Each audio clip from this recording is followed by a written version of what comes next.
आज का विषय है हील पेन। हर तीसरे या चौथे व्यक्ति को हम सुन लेते हैं कि हील पेन हो रहा है, एड़ी में दर्द है, जमीन पे पैर रखने में बड़ा कष्ट होता है, पैर रखते भी हैं तो ढंग से चल नहीं पाते। तो आज का वीडियो इसलिए बहुत ही महत्वपूर्ण है। आज हम समझेंगे ऐसी 7 वजहों को जिनकी वजह से ये एड़ी का दर्द हो रहा है, ये हील पेन हो रहा है। इसीलिए इस वीडियो को अंत तक अवश्य सुनिएगा और ध्यान से देखिएगा। अगर इस चैनल पर नए हैं तो इसे सब्सक्राइब अवश्य कर लें। मैं हूं आपका physiotherapist doctor Abhinav Chaturvedi, director Rooprani health care Agra से। तो जो सबसे पहली वजह है वो है गठिया। अच्छा, पहले तो ये होता था केवल 50 या 55 साल से बड़ी उम्र के लोगों में, परंतु आज ये हम 40 की उम्र के बाद भी देख रहे हैं, क्योंकि व्यक्ति का जो लाइफस्टाइल है वो इस प्रकार का हो गया है कि उनको बैठे बहुत रहना पड़ता है या किन्हीं कारणों से उनकी मोबिलिटी बड़ी कम हो गई है। अब चाहे वो उनके लॉन्ग वर्किंग आवर्स हो सकते हैं या उनका कोई काम ऐसा हो सकता है जिसमें उनको चलना फिरना बहुत है, प्लस उनका खान पान भी ऐसा नहीं रहा कि उनकी जो डाइट है वो इतनी अच्छी हो कि उन्हें न्यूट्रिशन मिलता हो, उनकी हड्डियां मजबूत हो। इस वजह से उनकी जो बोन है उनका डिजेनरेशन बढ़ता चला जा रहा है, हड्डियां घिस रही हैं या झड़ती जा रही हैं, आप ये मान सकते हैं। अब गठिया आप कहोगे सर ये तो घुटनों में होती है, तो आपको बता दूं खाली घुटनों में गठिया नहीं होती, पूरी बॉडी में कहीं भी गठिया हो सकती है, जिसको हम आर्थराइटिस कहते हैं। और इसी क्रम में एक प्रकार की गठिया और होती है, उसे कहते हैं आरए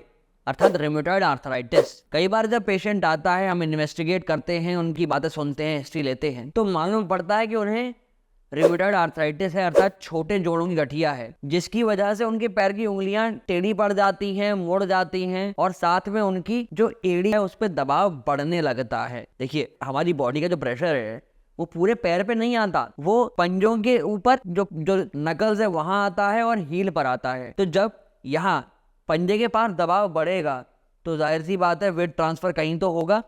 जब आप पंजे से वेट नहीं ले पाएंगे तो एड़ी पर वेट ज्यादा आएगा, एड़ी को ज़्यादा काम करना पड़ता है, ज़्यादा वेट बेयर करना पड़ता है।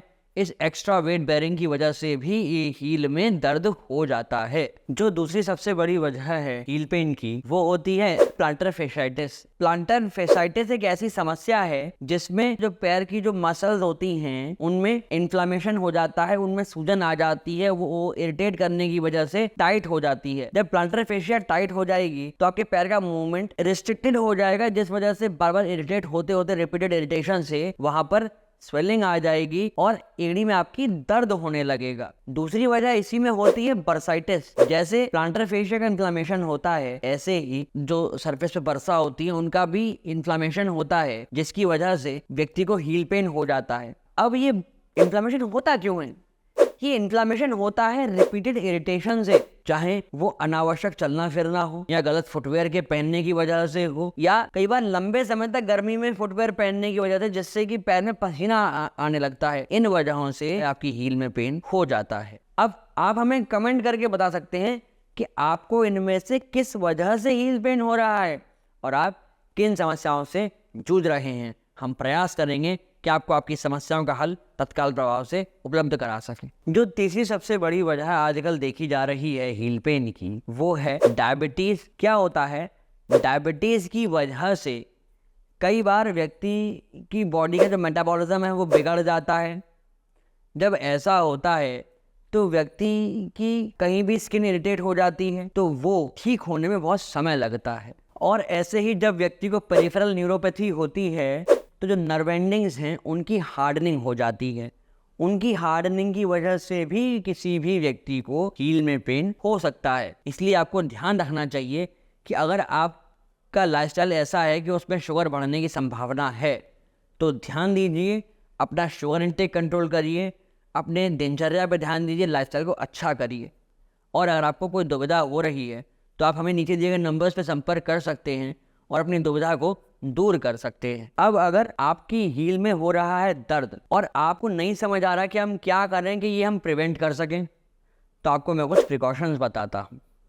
सबसे पहला तो आपकी अगर हील में पेन है तो अपने हील की एड़ी की गर्म सिकाई करिए, या फिर आप एक हील सपोर्ट का प्रयोग कर सकते हैं, जो कि सिलिकॉन हील सपोर्ट मार्केट में आराम से मिल जाते हैं सर्जिकल शॉप पर। दूसरा, अपने वजन को नियंत्रण में रखिए, क्योंकि अगर आपकी हील पे वेट बढ़ता जाएगा आपको कष्ट बढ़ता जाएगा। तीसरा, आपको अगर डायबिटीज है तो अपनी शुगर को नियंत्रण में रखिए, जिससे कि आपको कोई इन्फेक्शन ना होने पाए, कोई चोट लगे तो जल्दी ठीक हो जाए। चौथा, आप हार्ड सरफेस पे चलने से बचें। घर में नंगे पैर चलने की जरूरत नहीं है, क्योंकि टाइल या पत्थर कुछ भी आपके घर में लगा हो वो फर्श हार्ड होता है, उस पर अगर आप नंगे पैर चलेंगे तो वो कष्ट आपको देगा ही देगा। और सबसे महत्वपूर्ण प्रिकॉशन, अगर एड़ी में दर्द 4-5 दिन से ज्यादा से हो रहा है तो कृपया अपने फैमिली फिजिशियन से, अपने डॉक्टर से अवश्य मिलिए, वरना ये आपको आगे जाके बहुत ज्यादा कष्ट दे सकता है। इस पर ध्यान दीजिए। और अगर आपको यूरिक एसिड की वजह से ये पेन हो रहा है तो आप क्या भोजन लेंगे क्या नहीं लेंगे ये जानना है आपको, तो इसका वीडियो लिंक आई कार्ड में उपलब्ध है। इस वीडियो के बाद जाकर उसको अवश्य देखिएगा। जो चौथी सबसे बड़ी वजह है वो होती है कैल्केनियम स्पर, अर्थात जो हील है उसकी जो बोन होती है उसका नाम है कैल्केनियम। जब कैल्केनियम बोन में नीचे से हड्डी बढ़ने लगेगी, या हम कहते हैं मेडिकल फील्ड में कि प्रोजेक्शन निकल आएगा, तब वो बोन आपकी मसल्स को पिंच कर सकती है, आपकी स्किन को पिंच कर सकती है, जिस वजह से आपको आपकी हील में दर्द रह सकता है। अच्छा, इसके लिए करना क्या चाहिए? इसके लिए आपको सॉफ्ट फुटवेयर पहनने चाहिए, जिससे कि वो जो हड्डी आपकी मांसपेशियों को, स्किन को पिंच कर रही है वो नहीं करे। आपको अपने चलने का हर चीज़ का ध्यान रखना चाहिए, जिससे कि आपकी एड़ी पे बहुत अत्यधिक दबाव ना पड़े। और आपको अपने हील की एड़ी की सिकाई करनी चाहिए। जो पांचवी सबसे बड़ी वजह है हील के पेन होने की वो है फ्लैट फुट। इसमें क्या होता है, आपने देखा होगा आपके सभी के तलवों में अंदर की तरफ एक आर्च होता है जिसमें गोलाई होती है, एक उभार रहता है। आप अगर अपनी उंगली चाहेंगे तो उंगली अंदर चली जाती है, गैप होता है। परंतु जब बोन का रोटेशन होता है, फ्लैट फुट हो जाता है, टैलस कैल्केनियम अंदर को रोटेट कर जाती हैं, तब ये जो आर्च है, जैसे हम मीडियल आर्च कहते हैं, ये खत्म हो जाता है। जब ये खत्म हो जाएगा, कोई चीज़ ऐसे है आप उसे खींच देंगे तो दबाव पड़ेगा ना, खिंचाव आएगा। यही चीज़ प्लांटर फेशिया के साथ में होती है। जब भी किसी व्यक्ति को फ्लैट फुट होता है तो हील थोड़ी रोटेट करती है, मांसपेशियां खींचती हैं, प्लांटर फेशिया खींचती है, एक वहाँ दर्द होता है। दो, जो हील की वेट बेरिंग जगह है वो चेंज हो गई, कैल्केनियम थोड़ी सी मिडिल ऐसे रोटेट कर गई तो वो जगह चेंज हो गई, वहाँ दर्द करता है। इसकी वजह से आपका जो एकिलिस टेंडन, जो एक धागे जैसा होता है, रस्सी जैसा एड़ी के पीछे की तरफ, वो भी खिंचता है, वहाँ भी क्योंकि रोटेशन आता है तो वो भी दर्द कर जाता है। तो आपने देखा एक फ्लैट फुट होने की वजह से कितनी सारी समस्याएं होती हैं। इसलिए इसे करेक्ट करने के लिए आजकल मार्केट में कई तरह के आर्चेस उपलब्ध हैं, सिलिकॉन आर्च उपलब्ध हैं। आपको इनका प्रयोग करना चाहिए, जिससे कि वो जो आर्च है जो फ्लैट हो गया है या डिमिनिश हो गया है, हम उसे रिक्रिएट कर सकें। और ऐसे में मैं कहूँगा हर माता पिता से कि ये समस्या बचपन में भी कई बार शुरू हो जाती है, तो बच्चों के आर्चेस का ध्यान रखें। आप पहचानेंगे कैसे? कई बार क्या होता है, आपका बच्चा दौड़ते दौड़ते गिर सकता है, फ्लैट फुट की वजह से नौकनी की भी समस्या आती है, जो कि पोस्चरल होता है, ये परमानेंट समस्या नहीं है। फ्लैट फुट ठीक हो जाएगा तो ये नौकरी भी ठीक हो सकता है। इसलिए ध्यान रखें, अगर ऐसी आपको बच्चा शिकायत करता है कि हम स्कूल में खेल रहे थे, दौड़ रहे थे और हम गिर पड़े, तो इस पर ध्यान दें। अगर आपको जानकारी अच्छी लगी है, और मैं तो कहूँगा कि ये जानकारी हर एक तक पहुँचाइए, इसलिए इस वीडियो को अधिक से अधिक लोगों तक शेयर करें, जिससे ये जानकारी उन तक भी पहुँचे और वो भी इसका लाभ उठा सके। आपकी जो छठवीं वजह है वो होती है टार्सल टनल सिंड्रोम। इसमें क्या होता है, इसमें पोस्टीरियर टिबियल नर्व का कंप्रेशन हो जाता है।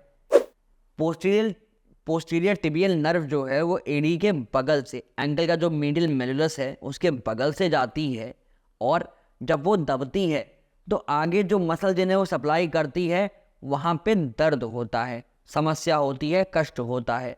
जैसे कि एड़ी और एड़ी के आसपास का जो एरिया है, हील के आसपास का जो एरिया है, वहाँ दर्द होने लगता है। कई बार पेशेंट आते हैं झंझनाहट लेकर, नमनेस लेके हमारे पास आते हैं, एक अजीब सी ऐंठन उनके तलवे में हो जाती है। अब जो आपकी अंतिम वजह रह गई वो है आपका मोटापा। देखिए, जिस प्रकार से आपके घुटनों में कष्ट होता है वजन बढ़ने की वजह से, इसी तरह से आपका पूरी बॉडी का जो वजन है वो जाता है घुटनों से एड़ी पे ट्रांसफ़र होता है। जब वो एड़ी पे ट्रांसफ़र होगा तो वहाँ भी दबाव बढ़ेगा। जब वहाँ दबाव बढ़ेगा तो इस वजह से आपकी एड़ी दर्द करने लगेगी। इसीलिए अंत में मेरा आप सभी से आग्रह रहेगा कि कृपया इस हील के पेन को, एड़ी के दर्द को हल्के में न लें। इसको सही समय पर ट्रीट कराएं, जिससे आपकी जो डेली की दिनचर्या है वो सुगम बनी रहे, आप स्वस्थ बने रहें। और आप अपने चैनल को सब्सक्राइब करें, जिससे कि आने वाले हर वीडियो का आपको नोटिफिकेशन समय पर मिल सके और जो जानकारी आप तक हम पहुंचाना चाहते हैं वो आप तक समय से पहुंच सके।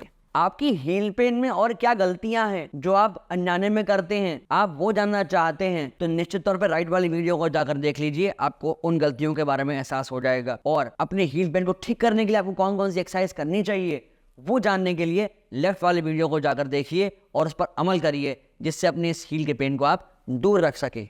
धन्यवाद।